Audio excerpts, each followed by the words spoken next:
The rise to unchecked power in China. These are the 7 most powerful men in China. They represent the top leadership positions of the ruling party, and their identities are revealed every 5 years at a carefully choreographed political event called the National Congress. China's Communist Party unveiled its new leadership over the next 5 years. The order of appearance is symbolic.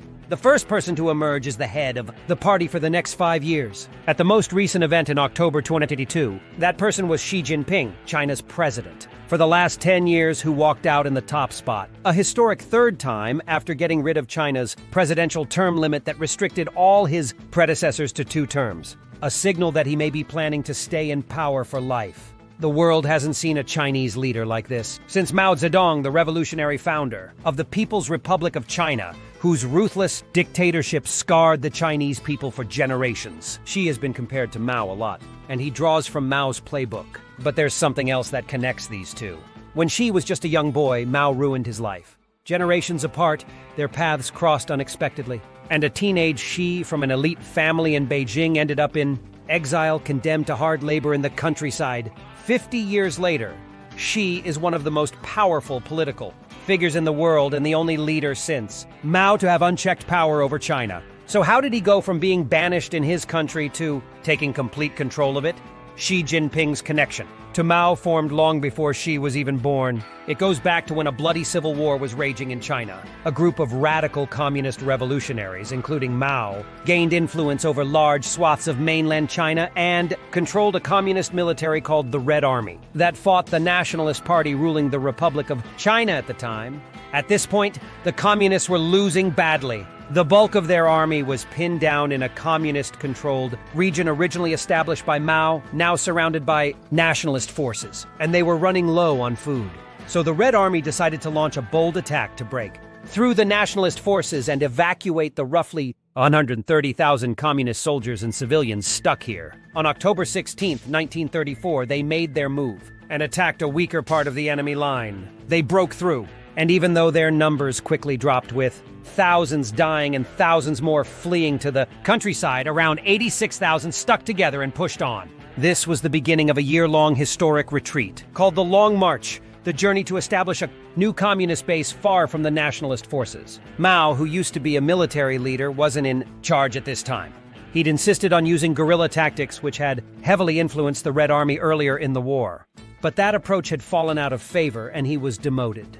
The Long March changed that. After escaping the siege here, the Red Army continued to suffer relentless attacks by the pursuing nationalist army. The military leaders of the march had pushed for a more traditional wartime strategy of confrontation, rather than Mao's guerrilla tactics. And the result was catastrophic for the Red Army. Less than half of the original escape group survived the first 3 months alone. So it was at this first stopping point that Communist Party leader Zhou Enlai handed military leadership back to Mao. And Mao picked an endpoint for the march, here, 800 miles away in rural northern China. But they didn't go straight for it. Mao led the Red Army deep into the mountains, where he predicted lighter resistance. And he was right. But the journey was still brutal. It was 9 more months of non-stop marching and fighting along this several thousand-mile route before they ultimately arrived in northern China, where a guerrilla base, led by a communist revolutionary named Shi Jinping, offered Mao's army refuge, bringing the Long March to an end. That man was Xi Jinping's father. In the end, fewer than 8,000 of the original marchers survived. Even though thousands died on the Long March from starvation, fighting, and disease, Mao's leadership was credited with saving the Red Army from total annihilation. He became the de facto head of the party, as well as the military, entrusted with rebuilding the army to take on the nationalist forces for total control of China. Wherever and however the Red troops move into battle, they spread the glory of Mao Zedong. This is a good stopping point in the story to talk about how power in the Chinese Communist Party, or CCP, works. Officially, the highest level of authority is a group called the Central Committee, which is responsible for all of the party's major policy decisions. Within the Central Committee is a select group of officials called the Political Bureau, or Politburo.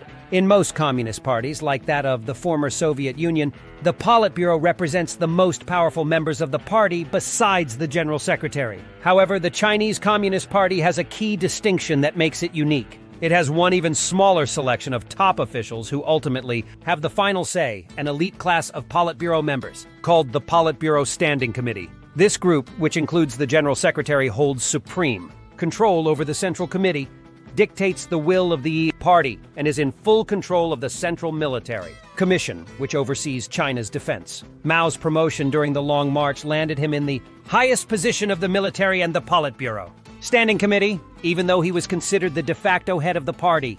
When the Long March ended in 1935, he officially became head of the party in 1943. With both the party and the military under his control, Mao began to exploit the system to ensure he remained at the top for the rest of his life. At Mao's first National Congress as the official party leader, in 1945, the party introduced a resolution that brought his influence to a whole new level. They unified the party around a single understanding of its history and declared Mao's political ideology, later called Mao Zedong thought or Maoism, as the unquestioned guiding principle of the Chinese Communist Party. Mao's ideas or policy decisions could no longer be challenged by anyone. It was here he unveiled his equivalent at the time of the Politburo Standing Committee. The four other top party leaders, all Long Marchers deeply loyal to Mao like Liu Shaoqi and Zhou Enlai, would go on to hold some of the most powerful positions in the future government. 4 years later, Mao declared the final victory for the communists in a decades-long Chinese civil war and established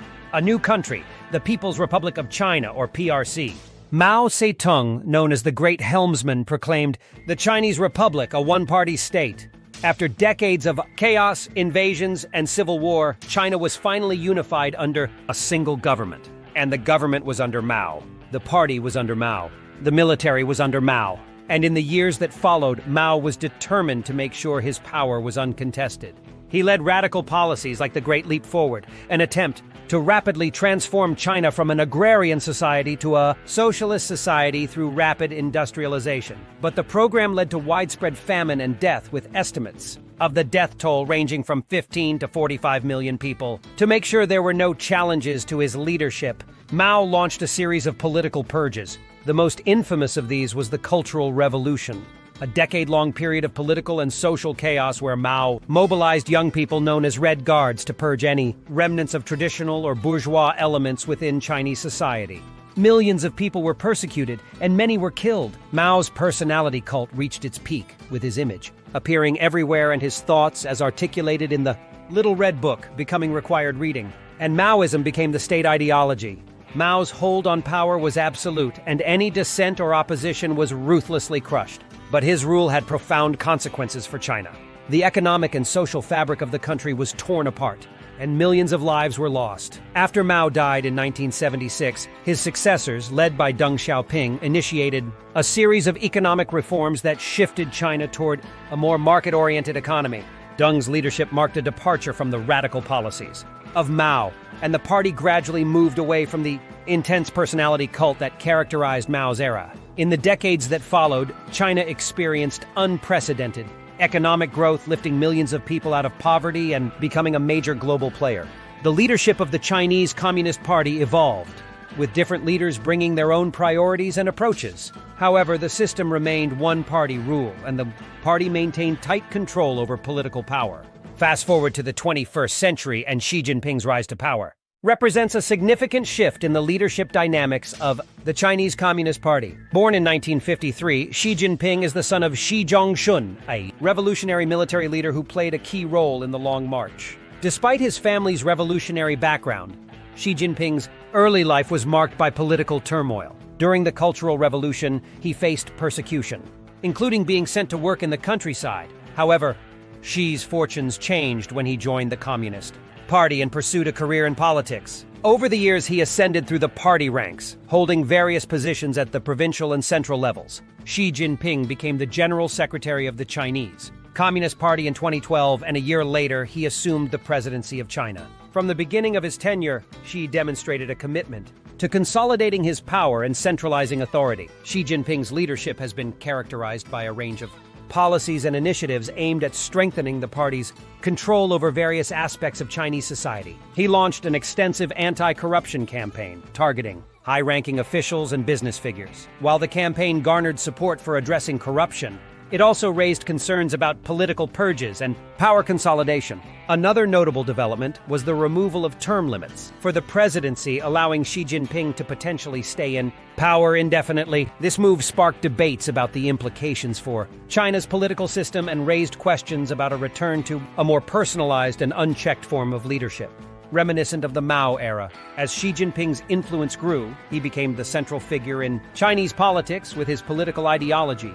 Xi Jinping thought, enshrined in the party's constitution. The cult of personality around Xi intensified, drawing comparisons to the era of Mao Zedong. The concentration of power in Xi's hands raised concerns about the potential impact on political dissent, human rights, and the trajectory of China's future. The 2022 National Congress marked a significant moment in Xi Jinping's leadership as he secured a historic third term as the head of the party. The removal of any term limits for the presidency had set the stage for an extended and potentially indefinite tenure. With the continued centralization of power, the international community closely monitored China's trajectory and its implications for global geopolitics. Xi Jinping's vision for China's role on the world stage and his approach to governance have left a lasting impact on the country's political landscape. The legacy of his leadership and the path China takes in the coming years will undoubtedly shape the future of one of the world's most influential nations.